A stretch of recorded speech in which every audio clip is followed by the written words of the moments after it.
Charlotte's Web by E.B. White. Chapter 4. Loneliness.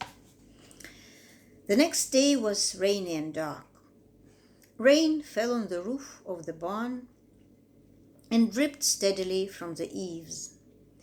Rain fell on the barnyard and ran in crooked courses down into the lane where thistles and pigweed grew.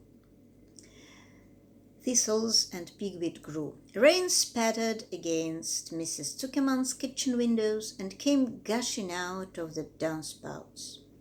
Rain fell on the backs of the sheep as they grazed in the meadow. When the sheep tired of standing in the rain, they walked slowly up the lane and into the fold. Rain upset Wilbur's plans. Wilbur had planned to go out this day and dig a new hole in his yard. He had other plans too. His plans for the day went something like this. Breakfast at 6:30. Skim milk, crusts, middlings, bits of donuts, wheat cakes with drops of maple syrup sticking to them, potato skins, leftover custard pudding with raisins, and bits of shredded wheat. Breakfast would be finished at 7.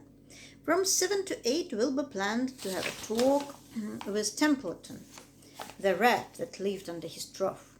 Talking with Templeton was not the most interesting occupation in the world, but it was better than nothing. From 8 to 9, Wilbur planned to take a nap outdoors in the sun. From 9 to 11, he planned to dig a hole or trench and possibly find something good to eat buried in the dirt. From 11 to 12, he planned to stand still and watch flies on the boards, watch bees in the clover, and watch swallows in the air. 12 o'clock lunchtime. Middlings, warm water, apple parings, meat gravy, carrot scrapings, meat scraps, stale hominy, and the wrapper of a package of cheese. Lunch would be over at 1. From 1 to 2, Wilbur planned to sleep. From 2 to 3, he planned to scratch itchy places by rubbing against the fins. From 3 to 4, he planned to stand perfectly still and think of what it was like to be alive and to wait for Fern. At 4 would come supper. Skim milk, provender, leftover sandwich from Lurvy's lunchbox, prawn skins, a morsel of this, a bit of that, fried potatoes, marmalade drippings, a little more of this, a little more of that, a piece of baked apple, a scrap of upside-down cake. Wilbur had gone to sleep thinking about these plans. He awoke at 6 and saw the rain, and it seemed as though he couldn't bear it. I get everything all beautifully planned out, and it has to go and rain, he said. For a while he stood gloomily indoors. Then he walked to the door and looked out. Drops of rain struck his face. His yard was cold and wet. His trough had an inch of rainwater in it. Templeton was nowhere to be seen. "Are you out there, Templeton?" called Wilbur. There was no answer. Suddenly Wilbur felt lonely and friendless. "One day just like another," he groaned. "I'm very young. I have no real friend here in the barn. It's going to rain all morning and all afternoon, and Fern won't come in such bad weather. Oh, honestly!" And Wilbur was crying again for the second time in 2 days. At 6:30, Wilbur heard the banging of a pail.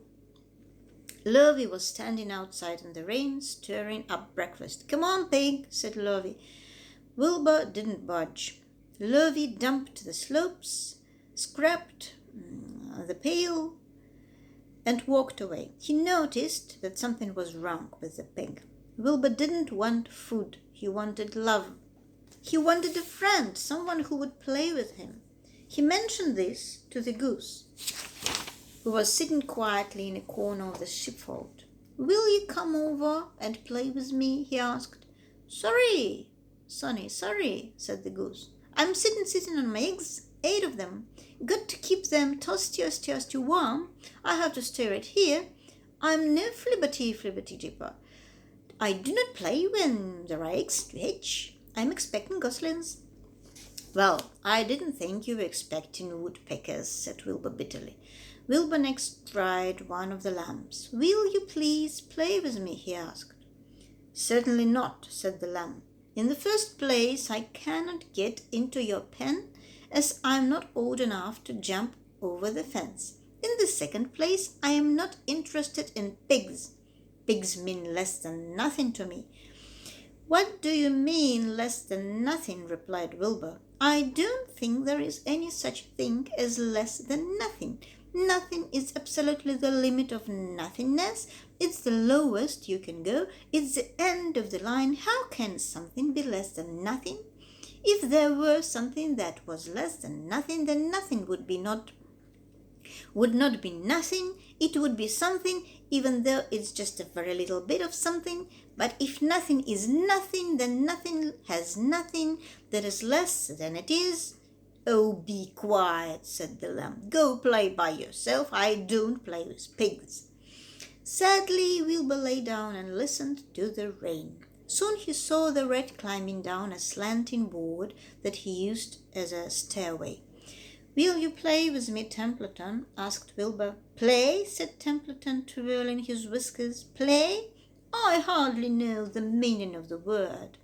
"Well," said Wilbur, "it means to have fun, to frolic, to run and skip and make merry." "I never do those things if I can avoid them," replied the rat sorely.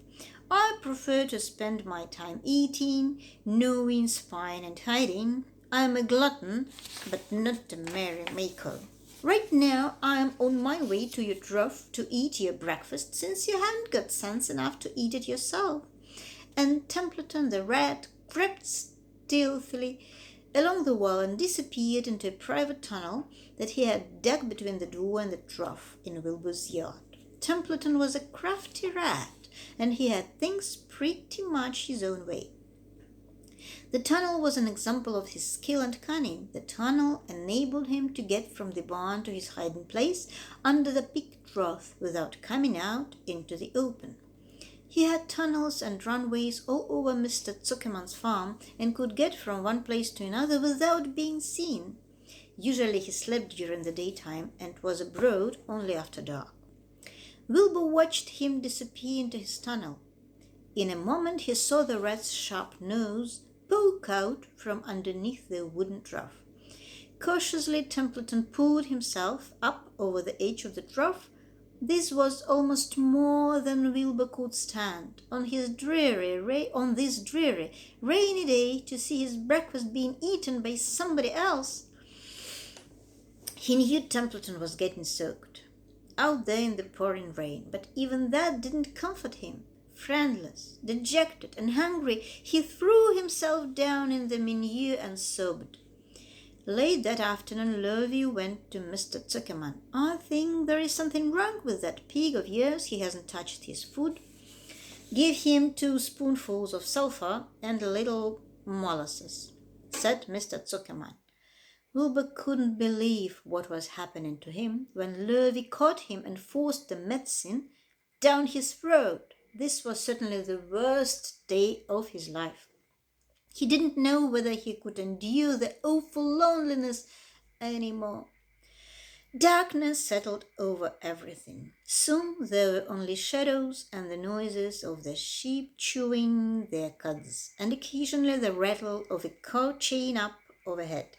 You can imagine Wilbur's surprise when out of the darkness came a small voice he had never heard before. It sounded rather thin but pleasant. "Do you want a friend, Wilbur?" it said.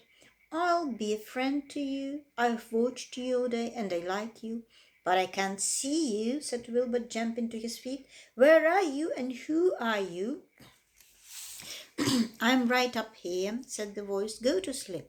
You'll see me in the morning."